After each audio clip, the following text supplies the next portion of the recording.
मुख्य किरदार पिंकी अपनी मां शांति देवी के साथ जोधपुर स्थित निज के मकान में रहती थी। उसके पिता फौज की नौकरी करते हैं और भाई दक्ष किसी अन्य शहर में हॉस्टल में रहता हुआ पढ़ाई कर रहा है। पिंकी एलएलबी की पढ़ाई कर रही है और उसका एक सहपाठी समित उसी के घर के पास एक कमरा किराए पर लेकर रह रहा है। पिंकी को समित से पढ़ाई में काफ़ी मदद मिलती है, लेकिन पिंकी की मां को इन दोनों को एक साथ देखना बिल्कुल भी गवारा नहीं। उन्हें इन दोनों के साथ होने का एक ही मतलब दिखता है कि ज़रूर दोनों के बीच कुछ ना कुछ गलत संबंध है। एक बार पिंकी पढ़ाई के सिलसिले में ही समित के घर आधी रात को चली जाती है। वह नहीं चाहती थी कि उसकी मां को इस बारे में पता चले, इसलिए वह रात के समय बिना कुछ बोले चुपचाप समित के घर जाकर पढ़ाई में उसकी मदद हासिल करती है।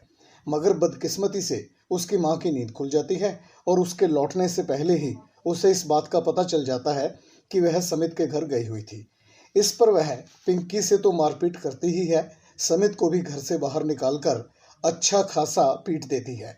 पड़ोसियों की शिकायत पर पुलिस भी मौके पर आकर समित को गिरफ्तार करते हुए पिंकी व उसकी मां समेत कुछ पड़ोसियों के भी बयान दर्ज कर लेती है। एसएचओ एक निहायत भला आदमी साबित होता है। मामले की सारी छानबीन करने के बाद वह समित को निर्दोष पाता है, मगर मौके की नज़ाकत को अपनी समझदारी से संभालते हुए वह पिंकी की मां को यही कहता है कि उसने समित को गिरफ्त में लेकर अपनी कार्रवाई उसके खिलाफ ही जारी रखी है, जबकि दूसरी ओर समित के पिता को थाने में बुलवाकर उन्हें समझाते हुए यही सलाह देता है कि वे उसकी माइग्रेशन किसी अन्य कॉलेज में करवाते हुए उसका करियर चौपट होने से बचा ले।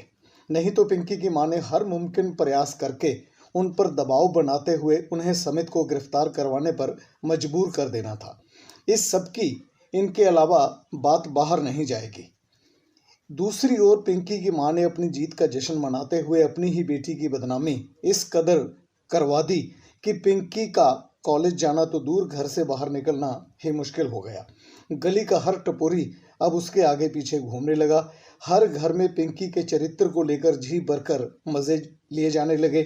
कुछ अरसा बीता और पिंकी के पिता की रिटायरमेंट का टाइम आ गया। अब तक उन्हें इस सब के बारे में कुछ ना बताया गया था। जब वे घर लौटे तो देखा कि पास पड़ोस में उनकी इज्जत की धज्जियां इस कदर उड़ी हुई हैं कि उन्होंने बिना कुछ सोचे यह फैसला ले लिया कि वे इस घर को बेचकर किसी अन्य जगह किराए का मकान ले लेंगे। उनकी रिटायरमेंट और इस घर को बेचकर जो पैसा आएगा उससे वे कोई बिजनेस कर लेंगे। इसी सिलसिले में उन्होंने अपने बेटे को भी बुला लिया और उनकी अपेक्षा के विपरीत उनका बेटा यह सब सुनकर मानो खुशी से झूम उठा। उसकी सोच कुछ अलग ही दिशा में उड़ रही है। बेटे ने अपने पिता को अपनी एक योजना के बारे में बताया। उसके अनुसार उसका एक दोस्त उसकी एक ऐसी लड़की से शादी करवा देगा जो अमेरिका में अपने माता पिता के साथ पिछले 20 वर्षों से रह रही है।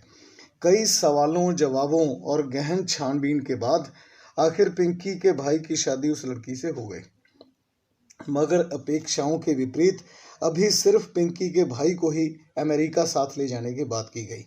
हालांकि बाद में पिंकी और उसके माता पिता को भी वहां बुलवा लेने की बात का भरोसा भी उन्हें दिलवा दिया गया। अमेरिका जाने के बाद खुले विचारों की होने की वजह से पिंकी के भाई दक्ष की अपनी पत्नी से कुछ ही दिनों में तकरारों का सिलसिला शुरू हो गया। हालांकि इस सब के बारे में दबे शब्दों में दक्ष समय समय पर अपने पिता से बात करता रहता, मगर उन्हें दिलासा भी दिलवा दिया करता कि सब ठीक हो जाएगा। अनेक प्रयासों के बाद भी ठीक होने की बजाय स्थिति एक दिन इतनी बिगड़ गई कि किसी अन्य मर्द के साथ पकड़े जाने पर दक्ष ने अपनी पत्नी की इस कदर पिटाई कर दी कि वह जान से ही हाथ धो बैठी। इस पर दक्ष ने हैंडीकैम में अपना अपराध कबूल करते हुए सारी कहानी बयान कर दी। इसके बाद जब उसे कुछ समझ ना आ रहा था तो वह एक नदी में आत्महत्या करने का मन बना लेता है।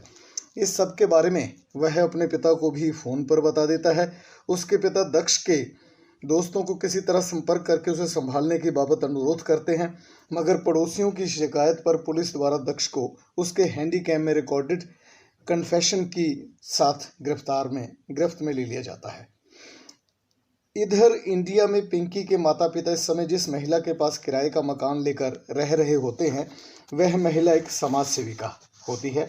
उसकी आर्थिक मदद के सहारे ये लोग पिंकी को इसी महिला सविता राय के भरोसे छोड़कर दक्ष की कानूनी सहायता के लिए अमेरिका के लिए रवाना हो जाते हैं। सविता को पिंकी का इतिहास भी शांति देवी ने विस्तार से बताया होता है। अमेरिका जाने पर अपने बेटे को बचाते हुए इतना वक्त बीत जाता है कि दक्ष के माता पिता के वीजा की निर्धारित अवधि समाप्त हो जाती है, लेकिन उनकी अपने बेटे को साथ ही वापस ले जाने की जिद के चलते उन्हें भी गिरफ्तार कर लिया जाता है। कुछ समय बीतने के बाद सविता साफ शब्दों में पिंकी को कुछ काम करने को उकसाते हुए उसे अपने एक परिचित अमन कुमार के पास नौकरी दिलवा देती है। पिंकी को यहाँ रिसेप्शनिस्ट की नौकरी मिलती है। अमन कंसल्टेंट नाम की इस कंपनी में कन्या युवती अनामिका के साथ पिंकी की अच्छी ट्यूनिंग बन जाती है। एक दिन अमन अनामिका के जरिए पिंकी को अपने घर बुला लेने में कामयाब हो जाता है, जहां वह पिंकी को कोल्ड ड्रिंक में नशे की गोलियां मिलाकर पिलाने के बाद बेहोशी की हालत में उसके साथ कुकर्म कर लेता है। अगले रोज नग्न अवस्था में पाने के बाद पिंकी को जब इस बात का एहसास होता है कि उसकी इज्जत के साथ घिनौना खिलवाड़ हो चुका है, वह अमन को पुलिस की धमकी देती है, मगर अमन उल्टे उससे ही धमकाकर 2500 रुपये उसके हाथ पर रखकर वहां से खदेड़ देता है। फिलहाल पिंकी की समझ में कुछ नहीं आता तो वह वापस घर जाकर सविता को सब के बारे में बताती है। सविता भी उसे आश्वस्त करते हुए पुलिस में शिकायत करने में उसकी पूरी मदद का वादा देती है। फिर सविता उसे अपने एक परिचित लेखक के पास ले जाकर उससे वांछित मदद हासिल करने की बात कहते हुए पिंकी को अपने साथ अपनी गाड़ी में बिठाकर ले जाती है। लेखक के घर के अंदर प्रवेश करते ही सविता का एक नया रूप पिंकी को देखने को मिला।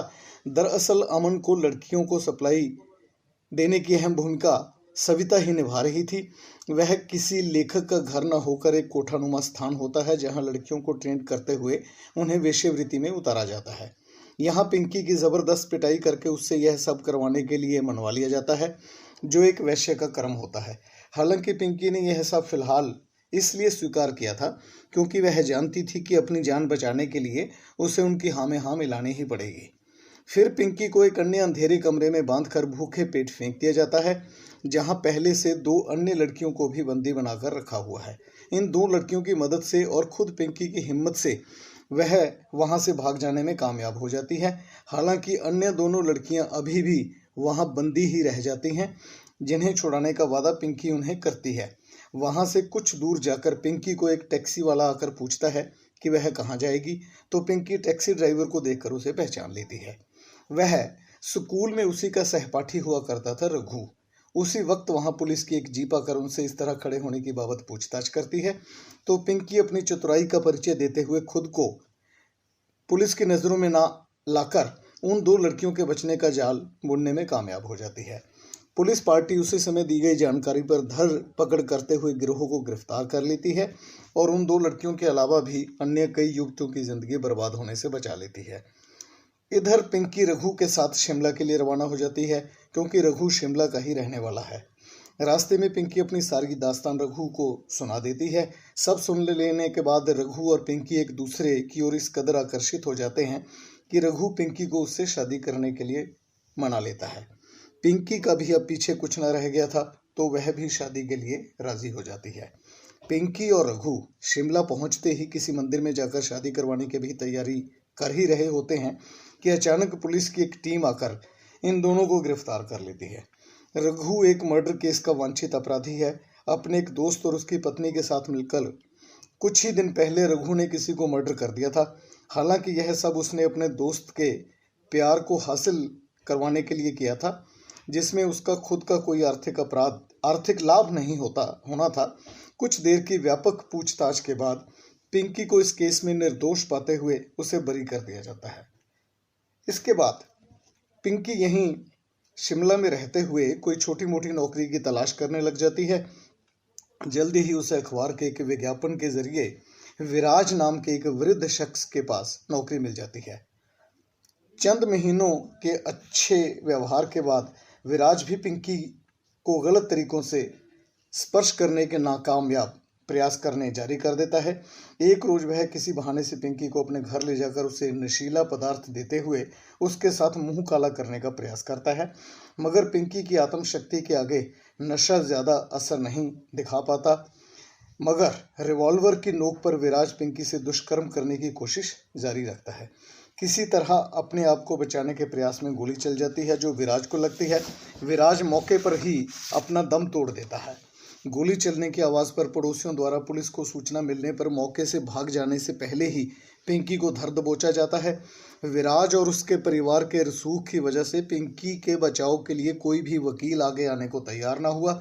इस सब के चलते अचानक एक वकील को इस केस के बारे में पता चलता है और वह आगे बढ़कर पिंकी की मदद करने को तैयार हो जाता है। यह वकील और कोई नहीं समित है। एसएचओ की मदद के बाद उसने अपनी माइग्रेशन शिमला में ही करवा ली थी और एलएलबी पूरी होने के बाद शिमला में ही प्रैक्टिस भी शुरू कर दी थी। अब तक वह एक नामी वकील बन चुका था। अपनी ज़बरदस्त तहरीरों के बल पर वह पिंकी को रिहा करवाने में कामयाब हो जाता है। फिर वह पिंकी को अपनी चाहत के बारे में बताता है।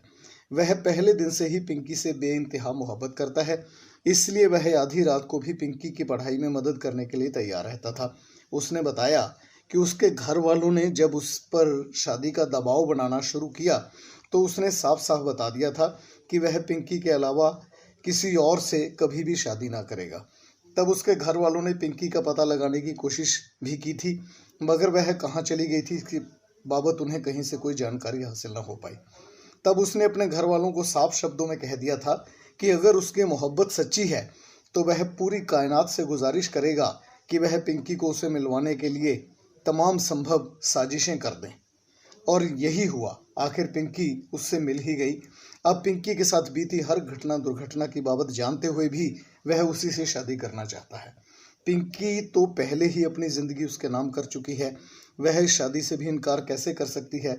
शिमला के इतिहास की सबसे बड़ी शादी की तैयारियां करने के बाद मंडप में लिए जाने वाले फेरों के समय समित पिंकी को उससे कुछ भी मांग लेने के लिए बोलता है। तब पिंकी भावुक होकर उससे अपने माता पिता और भाई की रिहाई मांग लेती है। उसी समय समित किसी को फ़ोन मिलाता है और तभी पिंकी के माता पिता वहां दूर से आते दिखाई दे जाते हैं। 2/3 वादा तो मैंने पूरा कर दिया, तुम्हारे भाई को भी जल्दी ही रिहा करवाने के तमाम प्रबंध भी मैंने कर दिए हैं। समित के मुंह से ये शब्द सुनते ही पिंकी उसके पैर छूने को जैसे ही नीचे झुकी, समित ने उसके कंधे पकड़ते हुए उसे गले से लगा लिया।